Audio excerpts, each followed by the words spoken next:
Okay, here we go.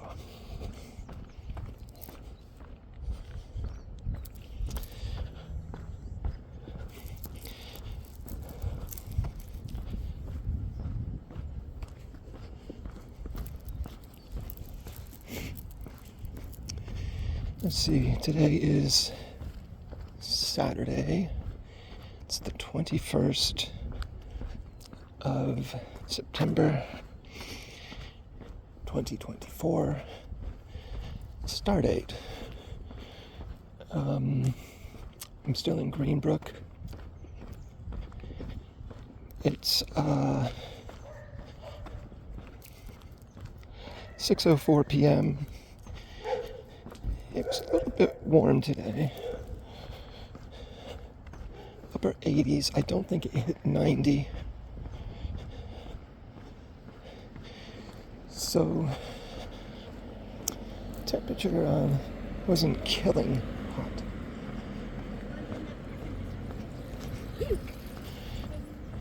Temperature wasn't killing hot. And it's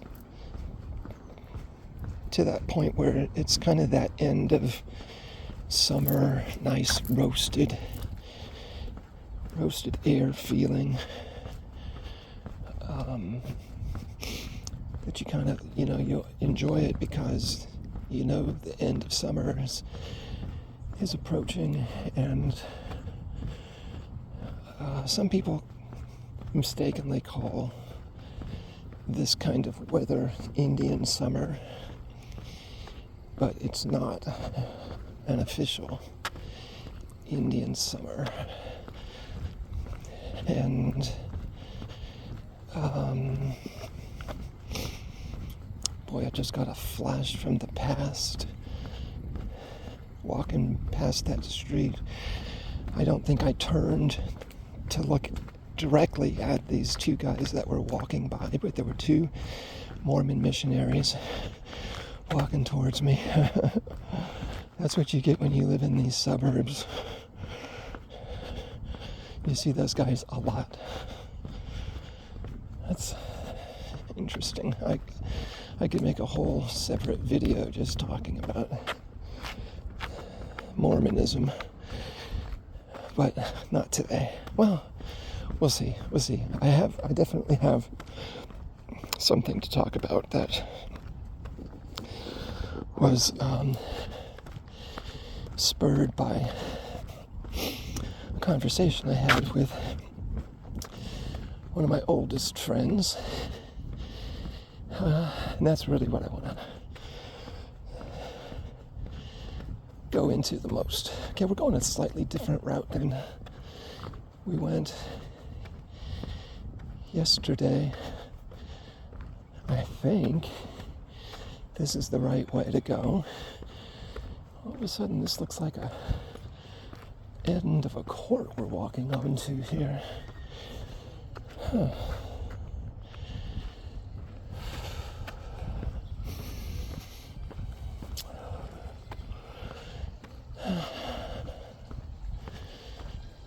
If it is, I'm gonna have to turn back.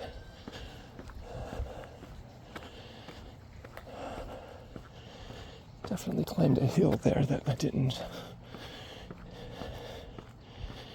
anticipate.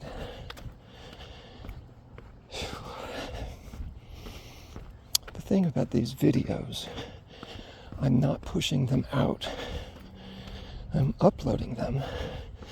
Several of my friends know the channel is there, but I'm not like going, oh boy, woohoo, new video, and sending out messages to people. So I have no idea if or when these, okay, that's the street I was hoping to see.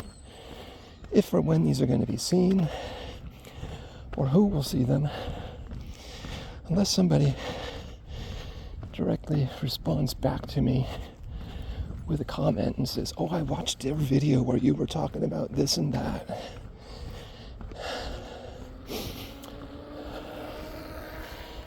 Which, yep, And sometimes, but for the most part, it doesn't.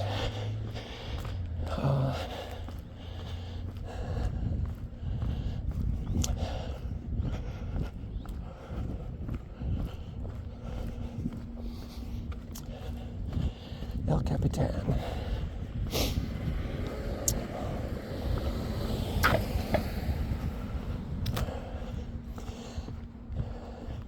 So if we were to go that way, that makes this a very long walk.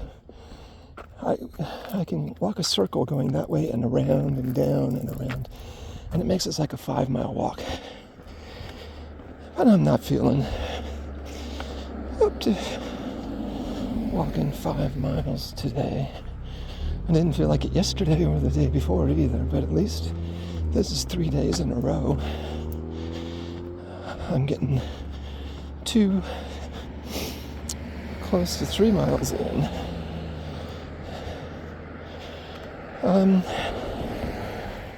Okay, stay focused. Yeah. I mean, the point of these videos is for me to clear my head, to talk. These walking videos are more of a rambling chat I have with myself than if I sit down with the camera in hand on my selfie stick and talk directly into the camera. When I do those videos, it's like I get to the point and wrap it up. And I pay attention how long it's going to be, and I try not to go more than 15 or 20 minutes. But these long walking videos are turning out to be 30 minutes, 45 minutes. Well, the talk experience is more gratifying because I don't know exactly everything that's on my mind that's going to come out. So you guys just have to be patient with me and enjoy the scenery. I'll try and show you the different places. Okay, let's see, let's wrap up. What happened yesterday? Well, I said at the end of that video yesterday that I was only going to go a few more minutes. I was going to wrap up the talk, go a couple more minutes, and then turn off the video recording. But something happened,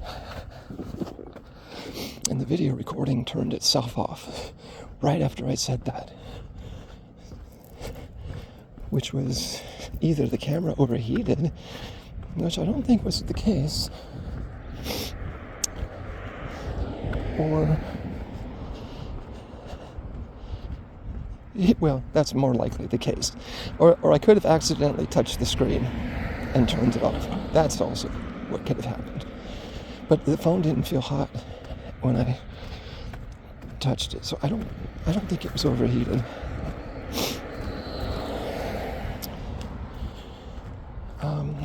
Okay, let's see. Okay, so wrap up, follow up on what I was talking about. My intent, I was talking about my dad coming to me in meditation, and then my intent was that evening, last night, during my meditation session, to make an effort to full on channel his spirit and talk to him. And I did it. And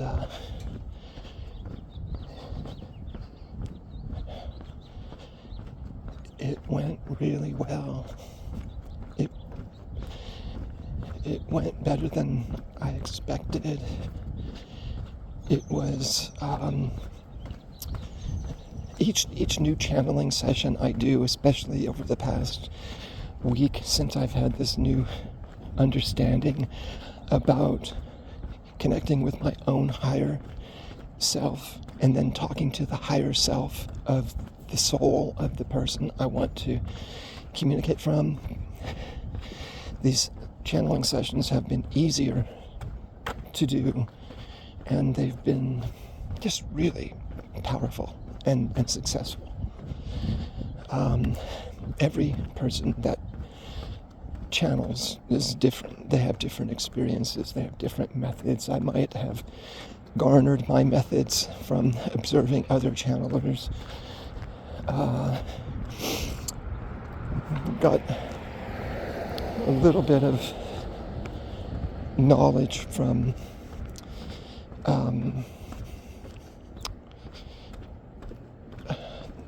things I've read. I haven't taken any classes, not to do this. I have taken other classes. Well, yeah, I did take other classes that helped develop this ability, but they didn't focus on doing this exact thing of saying, I want to channel my dad, my dead dad. He's been dead for 35 plus years. I want to talk to him. They didn't teach us how to do that.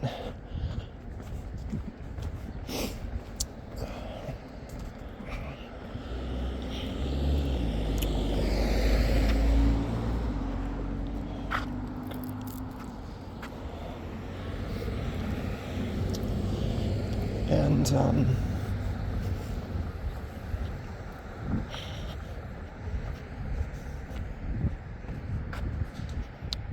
Mae Morgan. I don't think I know who she is. Anyway,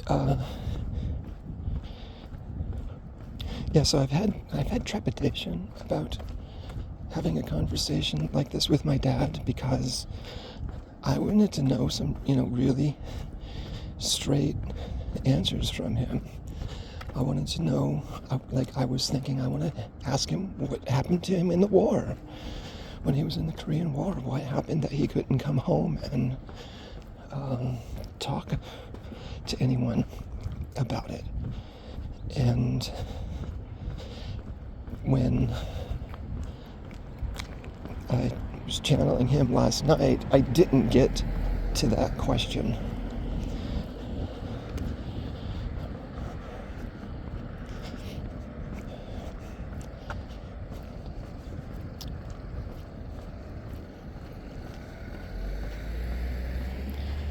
There were earlier questions I asked that, I did ask about why he and his father and his father's father all died so young. I wanted to understand the blueprint of that pattern, and he said that I had figured enough about that out on my own, that I was on the right track, that it was a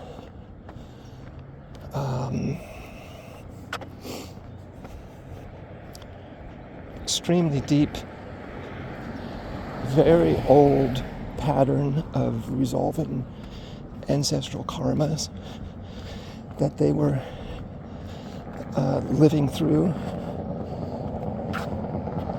And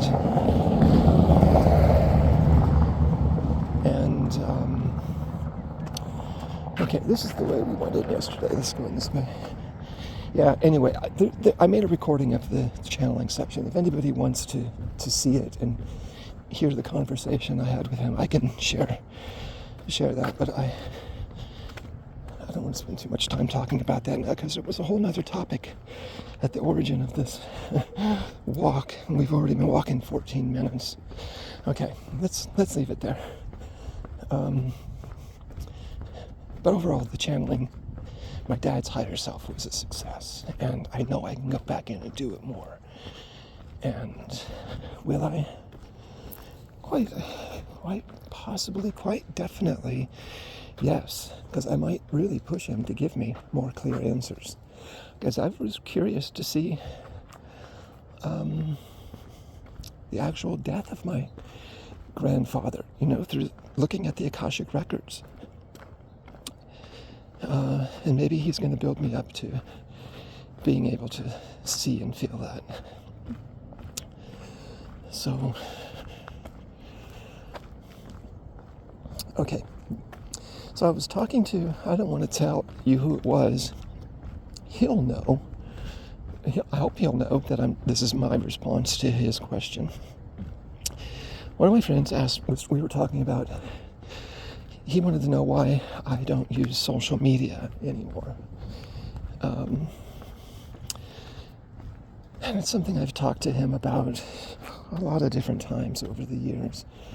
Because now it's been almost 4 years since I dropped out of using all social media. And my quick, direct answer was that, okay, I'll encapsulate it in this statement, that, and open up the window for the topic.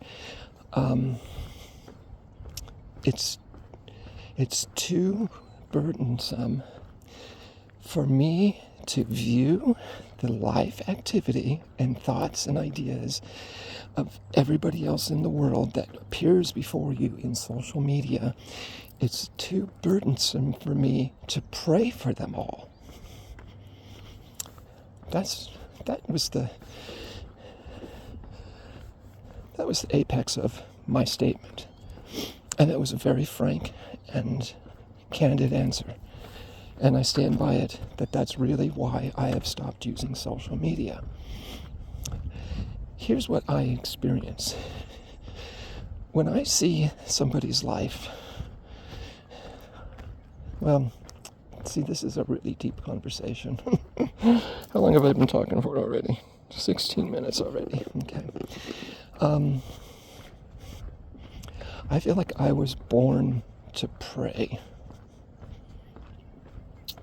I don't know if I've ever met anybody or heard anybody, even in writing or in movies or anything, ever say that before. So I haven't learned that from somebody else. But since I remember the first time I felt like a pang of, not guilt, but a pang of concern for strangers in a social concern type of way, I was probably 7 or 8 years old. And there used to be a commercial on TV, and there's still commercials about this on TV. Save the children. There's children starving in Africa, and they need your money to feed them. And that used to get to me. And I remember one time one of my grandmothers, my dad's mom, gave me $5 for my birthday. And I wrote back to her and said, thank you. And I said, you know what, though? I'm not going to spend that money on myself. I'm going to send it to Save the Children. So that was probably the first time I identified, okay, you know what I'm going to do? Because there's so many people here in the park. Hey there. I'm not going to be able to have, there's people over there. It's Saturday, and there's people with dogs behind me. I'm going to talk to you this way. So, I didn't get that. Maybe going to Sunday school and stuff helped me feel the beginning of a connection with God and developing a kind heart and stuff like that. I'm not going to go into the story of my born again experience when I was 13, but when I was 13, that's when everything flipped and the lights came on inside, and I felt connected to and concerned about the world. And before I knew it, I was having dreamy visions of becoming a missionary. I wanted to be a missionary. One of my friends who doesn't watch this channel, he might remember that I used to talk about being a missionary and going to Tahiti.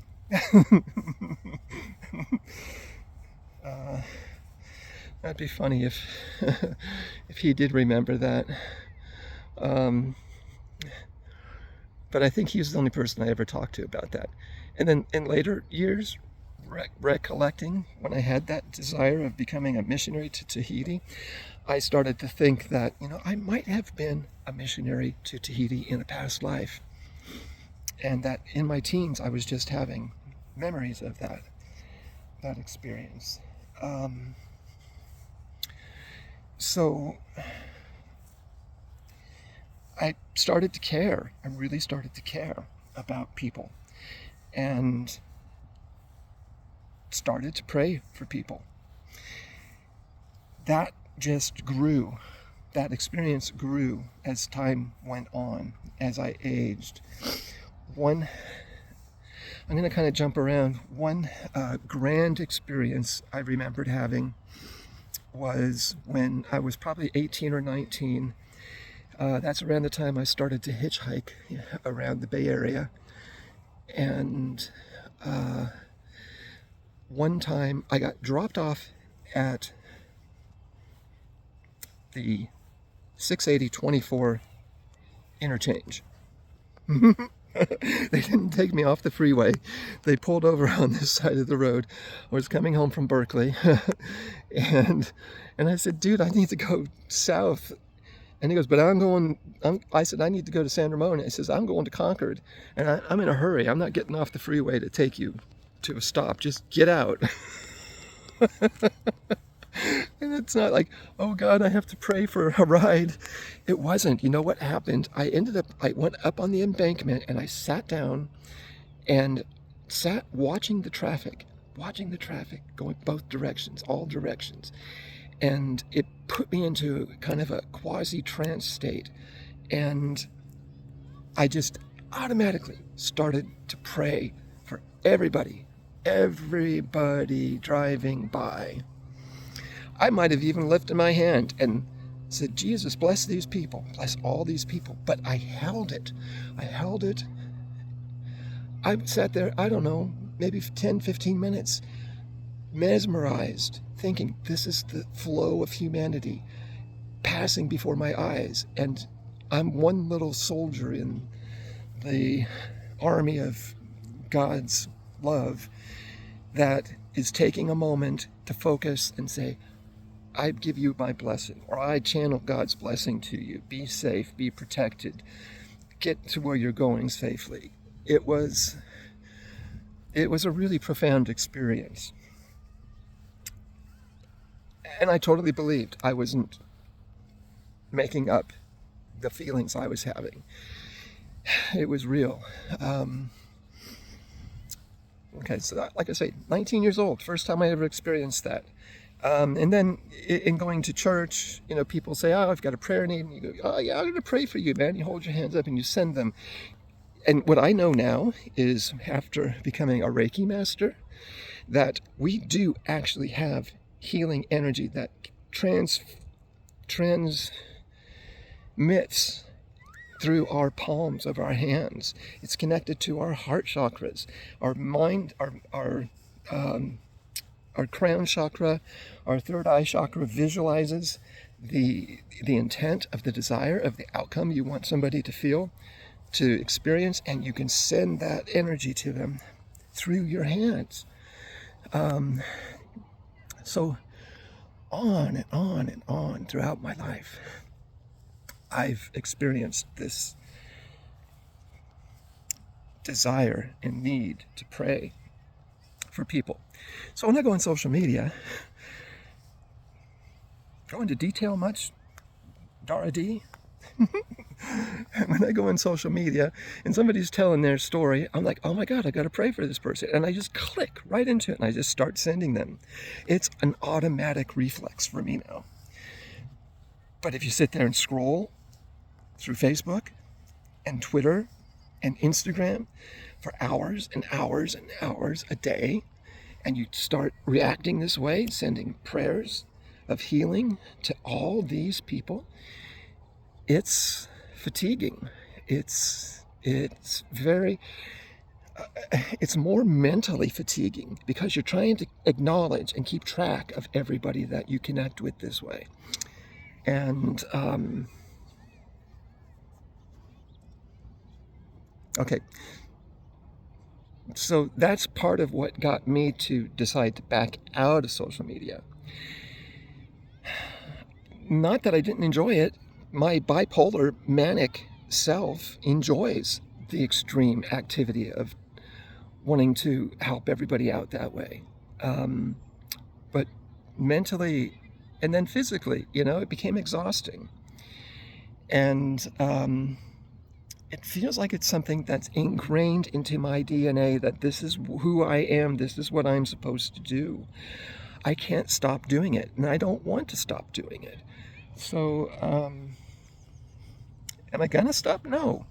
But I've tailored the way I work at it now. Now, okay, and this is one thing I learned and gained from the years I've spent in the Siddha Yoga ashram, of how to maintain a mental, spiritual trance state. Through my meditation, through my constant meditation, I don't meditate all day long every day, not in the sense of sitting down to meditate, but I do meditate every day. I will sit to meditate every day, and I have done so over the past close to 20 years.